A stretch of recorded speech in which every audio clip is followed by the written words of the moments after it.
आता मगाशी ओळख करून देताना तू एक मुद्दा मांडला की आपण सगळेजण सुखाच्या मागे धावतोय आणि ते सुख मिळावं म्हणून आपण खूप प्रयत्न पण करत असतो. पण ते प्रयत्न करताना खूपशे प्रयत्न करून पण आपल्याला ती गोष्ट तितकीशी अस्तित्वात येताना दिसत नाही. काय होतं, प्रयत्न होतोय पण तो ज्या प्रमाणात व्हायला पाहिजे ना त्या प्रमाणात होत नाही. काळी हळद इथे आपल्याला मदत करते. एखाद्या गोष्टीमध्ये एखादा प्रयत्न आणि त्याच्यातून तयार केलेली जी एनर्जी आहे ती मोठ्या प्रमाणात बूस्ट झाली तर ती गोष्ट आपल्याला लवकर अस्तित्वात यायला मदत होते.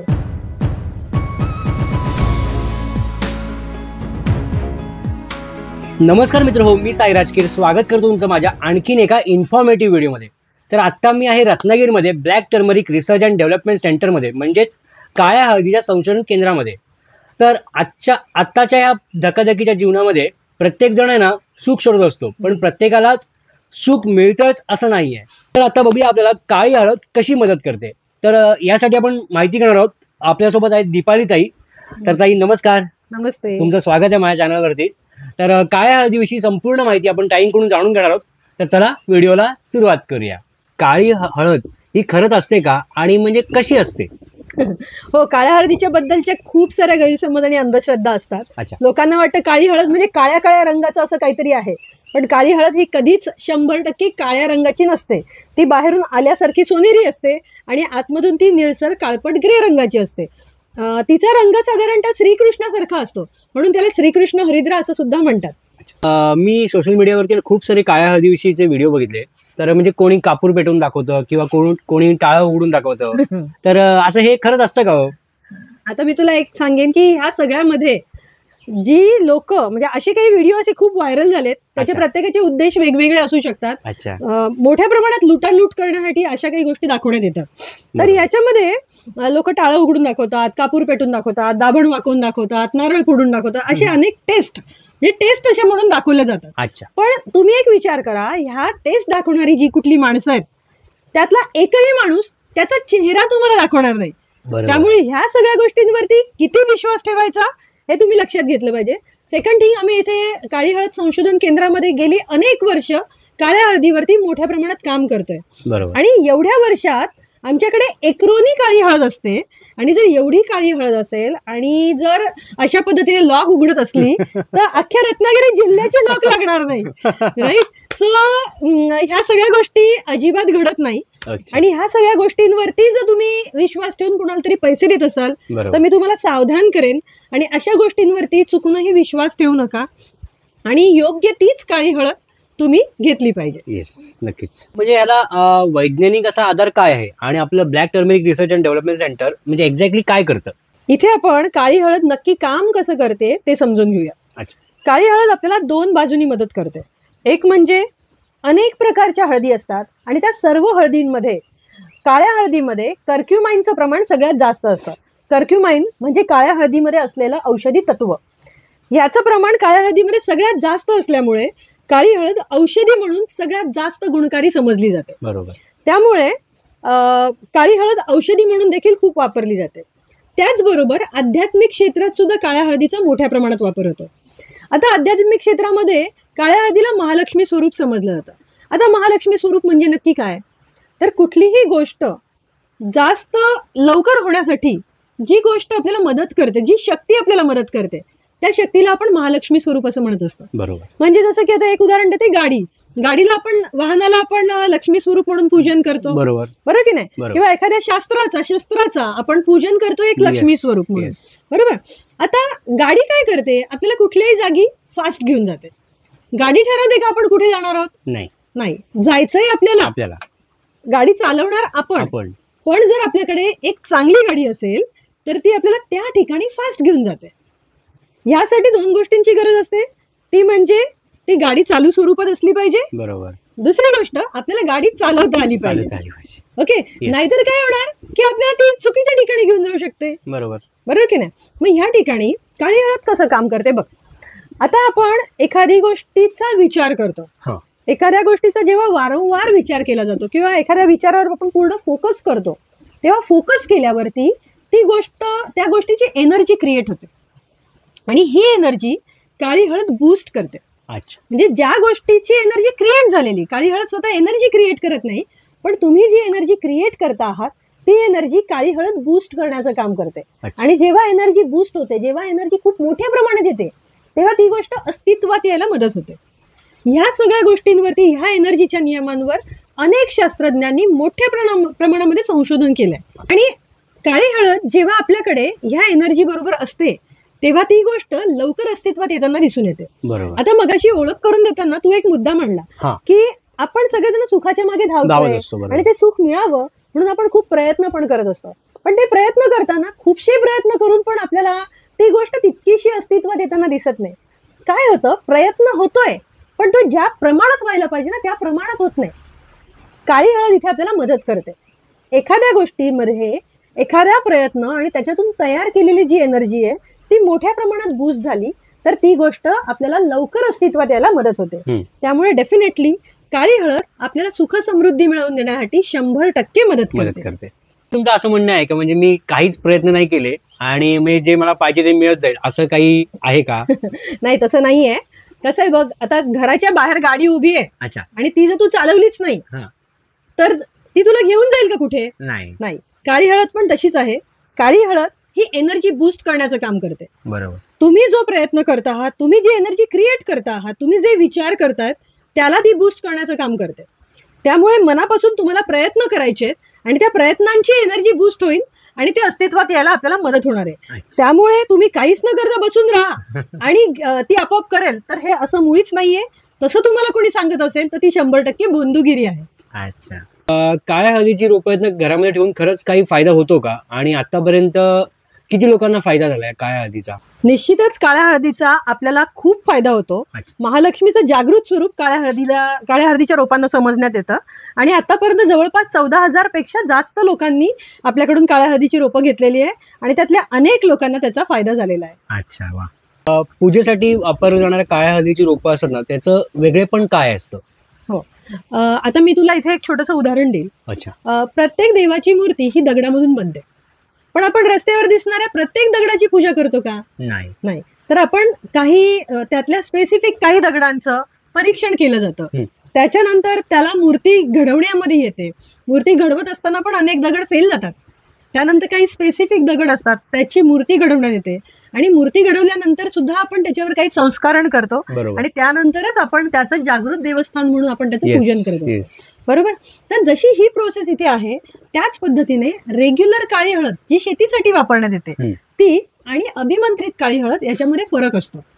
आपल्या घरामध्ये पूजेसाठी जी वापरली जाणारी रोपं आहेत ती अभिमंत्रित काळ्या हळदीची रोपं असतात आणि त्यासाठी म्हणून काळी हळद संशोधन केंद्रामध्ये आम्ही वर्षभर काम करत असतो.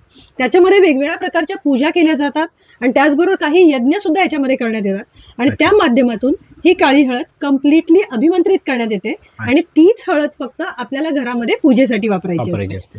तर ताई, आता काळ्या हळदीची रोपं घरामध्ये ठेवल्याने काही साईड इफेक्ट्स होतात का, आणि यासाठी म्हणजे काही वेगळी पथ्य वगैरे आहेत का, म्हणजे ह्याचे काय पाळणूक वगैरे काय करावी लागते का? तर साईड इफेक्टच्या बद्दल बोलेल की अजिबात नाही. कुठल्याही प्रकारचे साईड इफेक्ट ह्याच्यामुळे तुमच्यामध्ये होत नाही. आणि पथ्याच्या बद्दल म्हटलं किंवा पाळणुकीच्या बद्दल बोललात तर कुठल्याही प्रकारची कर्मकांड याच्यासाठी करायची गरज नसते. काळी हळद ही महालक्ष्मी मातेसारखी आहे, ती आपल्या आईसारखी आहे. त्यामुळे भीतीने घाबरून जाऊन पूजा करू नका. मनापासून तिचं आपल्या घरी आगमन झालं की मनापासून तिचं पूजन करणं महत्वाचं आहे.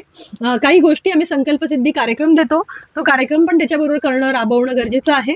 आणि त्याचबरोबर शिवाशिव किंवा सुयर सुतक अशा पद्धतीची पथ्य काही ह्याच्यासाठी पाळण्याची गरज नसते. आणि ज्या पद्धतीने आपण जेव्हा एखादी गाडी घेतो तेव्हा गाडी घेतल्यानंतर ती गाडी योग्य पद्धतीने कशी चालवावी हे माहीत असणं जितकं जास्त गरजेचं आहे, त्याच पद्धतीने काळी हळदीची रोपं आपल्या घरामध्ये जेव्हा येतात तेव्हा त्याचा आपल्या बेनिफिटसाठी योग्य पद्धतीने वापर कसा करायचा त्या संदर्भातली गाईडलाईन देणारा संकल्पसिद्धी नावाचा एक कार्यक्रम असतो. तो संपूर्ण कार्यक्रम आपण प्रत्येकाने आवर्जून वापरावा असा असतो. आणि संकल्पसिद्धी कार्यक्रम देणारं काळी हळद संशोधन केंद्र हे भारतभरामधील एकमेव केंद्र आहे. जर मी काळ्या हळदीची रोपं घेतली तर मला याचा खरंच मला फायदा होईल का? मी तर तुला सांगेन दादा की फायद्यासाठी म्हणून काळी हळद घेऊच नको. अच्छा. काळी हळद घेतली पाहिजे, ती एक महालक्ष्मीचं जागृत स्वरूप आहे. मी इथे विशेष सगळ्यांना निवेदन करेन की काळ्या हळदीची रोपं ही महालक्ष्मीचं जागृत स्वरूप असतात. जेव्हा आपण एखाद्या गोष्टीच्या फक्त फायद्याकडे बघून आपण जेव्हा काम करतो किंवा तिला घरात आणतो तेव्हा ना आपलं त्या पूजेकडे किंवा सेवेकडे लक्ष नसतं आणि मला काय फायदा होतो ह्या गोष्टीकडे आपलं पूर्ण लक्ष असतं. आणि जेव्हा मनात अशा पद्धतीने भाव ठेवून जेव्हा आपण काहीतरी करतो ना, तेव्हा आपली परीक्षा जास्त घेतली जाते. बरोबर. त्यामुळे मी तुम्हाला आवर्जून सांगेन की काळी हळद ही महालक्ष्मीचं जागृत स्वरूप आहे. तिने आपल्या घरामध्ये यावं, माझ्याकडून महालक्ष्मीची खऱ्या अर्थाने सेवा घडावी, या दृष्टीने काळ्या हळदीची रोपं आपण घरात आणली पाहिजे. आणि जर अशा पद्धतीने आपण मनोभावे पूजन, मनोभावे सेवा करत असतो, तेव्हा महालक्ष्मी माता प्रसन्न असते. आणि महालक्ष्मी माता प्रसन्न असेल तर तुम्हाला फायदा होईल, हे मी तुम्हाला वेगळं सांगण्याची गरजच नाही. तर मला सांगा ताई, आता घरामध्ये ठेवण्यासाठी काळ्या हळदीची रोपं साधारणतः किती घ्यावी? ओके. काळ्या हळदीची रोपं ही आपण आपल्या घरामध्ये, दुकानामध्ये, कारखाना असेल कारखान्यामध्ये, तुमचं मेडिकल असेल किंवा तुमचं क्लिनिक असेल, तुमची कुठलीही व्यवसायाची जागा असेल तिथे आणि आपल्या घरी दोन्ही ठिकाणी ठेवू शकतात. आता जर साधारणतः तुमचं निवासस्थान किंवा तुमची वास्तू, कुठली पण जी वास्तू असेल ती जर साधारणतः 500 स्क्वेअर फुटापेक्षा जर लहान असेल तर 3 रोपांचा सेट घेतला जातो. आणि ती वास्तू जर 500 स्क्वेअर फुटापेक्षा मोठी असेल तर 7 रोपांचा सेट घ्यायला पाहिजे. आता ही सगळी रोपं आपण घराच्या आतमध्ये किंवा घराच्या बाहेर अशी दोन्ही स्वरूपात ठेवू शकतो. घराच्या आतमध्ये ठेवताना तुम्ही तुमचं हॉल, बेडरूम, किचन असे वेगवेगळे सुद्धा ठेवता येतात.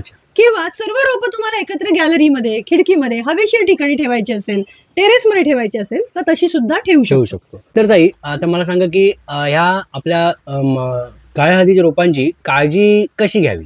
ओके. ही काळ्या हळदीची रोपं ऍक्च्युली जंगली वनस्पती आहे, दुर्मिळ अशी जंगली वनस्पती आहे. तर जंगलामध्ये सुद्धा ती इतर झाडांखाली वाढणारी रोपं आहेत. म्हणजे त्याला पार्शियली सावली, ऊन अशा पद्धतीचं वातावरण चालतं. मुळातच काळी हळद जी आहे ना, तिच्यामध्ये जगण्याची प्रचंड जास्त एनर्जी असते. त्यामुळे तिची विशेष काळजी घेण्याची आपल्याला गरज पडत नाही. तुम्ही घराच्या आतमध्ये किंवा घराच्या बाहेर दोन्ही पद्धतीने ही ठेवू शकतात. आणि जर तुम्ही तुमची खोली किंवा घर अगदीच जास्त अंधार असेल आणि तुम्ही घराच्या आतमध्ये ठेवलं असेल तर आठवड्यातून 2-3 वेळा तुम्ही त्याला जर थोडंसं ऊन दाखवलं तर ते नैसर्गिकपणाने छान पद्धतीने वाढत असतात. त्याला तुम्ही साधारणतः 1-2 दिवसाच्या आड थोडं अर्धा ग्लास पाणी टाकलं तरी तेवढं पुरेसं आहे. मला सांगा की काळ्या हळदीची रोपं नेमकी दिसतात कशी? आता इथे जी ठेवलेली रोपं आहेत ना, ही सगळी काळ्या हळदीचीच रोपं आहेत, नुकतीच उगून आलेली रोपं आहेत. आता हे साधारणतः एक पान फुटलेलं रोप आहे. आता हे जे रोप दिसतंय तुम्हाला, तर साधारणतः अशा पद्धतीचं हे रोप असतं आणि 1.5 ते 2 फुटांपर्यंत ते वाढतं. ह्याला वेगवेगळी पानं फुटतात. आता ह्याचं पहिलं पान फुटलेलं आहे. ह्याच्यावरती तुम्हाला बऱ्याच वेळेला अशा पद्धतीची काळपट किंवा थोडी डार्क कलरची लाईन पण दिसते. आता ह्याच्यामध्ये एक मुद्दा मी आवर्जून सांगेन की बरेच वेळा काय होतं की ही काळ्या हळदीची लाईन, पानावर लाईन आली म्हणजे ती काळी हळद, असा गैरसमज बऱ्याचशा प्रेक्षकांचा असतो. त्यामुळे आम्ही त्यांना आवर्जून सांगतो, फक्त पानावरची लाईन हा एकच काळी हळद ओळखण्याचा म्हणजे निष्कर्ष नाहीये. कारण जवळपास काळी हळद, लाल हळद, निळी हळद, हिरवी हळद किंवा आंबे हळद ह्या सर्व हळदींवर अशा पद्धतीची लाईन येते. बरोबर. म्हणजे लाईन आली म्हणून ती काळी हळद आहे असं नसतं. ओके. पण काळ्या हळदीवरची ही जी लाईन असते, ही लाईन जनरली येते आणि ही लाईन तिला किती प्रमाणात पोषण मिळतंय, बरोबर, तिला ऊन कसं मिळतंय, ते कुठल्या वातावरणामध्ये आहे ह्याच्यावर पण ती काळी लाईन दिसणार की नाही दिसणार हे ठरतं. आपण जर पूर्णपणे घरामध्ये सावलीमध्ये जर हे रोप लावलं असेल तर बरेच वेळा त्याच्यावर काळी लाईन येत पण नाही. पण जर ती उन्हामध्ये असेल, नैसर्गिक वातावरणामध्ये असेल तर प्रत्येक काळ्या हळदीच्या पानावरती ही लाईन आपल्याला दिसून येते. आणि आपल्याकडून मात्र तुम्हाला नेहमी ऑथेंटिक आणि फक्त काळ्या हळदीचीच रोपं मिळणार आहेत. ताई, मला सांगा की काळ्या हळदीची रोपं आहेत ती कशा पद्धतीने लावावी? ओके. काळ्या हळदीची रोपं ही तुम्ही जमिनीमध्ये किंवा ग्रो बॅग मध्ये लावू शकतात. स्पेसिफिकली मी ग्रो बॅग म्हटले कारण कुंडीमध्ये लावताना कुंडी ही निमुळत्या साईजची असते आणि काळी हळद जी आहे तिची कंद ही खाली मोठी होतात. त्यामुळे निमुळत्या साईडची कुंडी वापरण्याच्या ऐवजी जर तुम्ही त्याच्यासाठी बनवलेल्या स्पेसिफिक ग्रो बॅग्स मध्ये जर तिला लावली तर तिची वाढ अतिशय उत्तम होते. किंवा जमिनीमध्ये सुद्धा आपण काळी हळद लावू शकतो.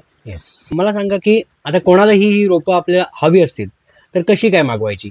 ओके.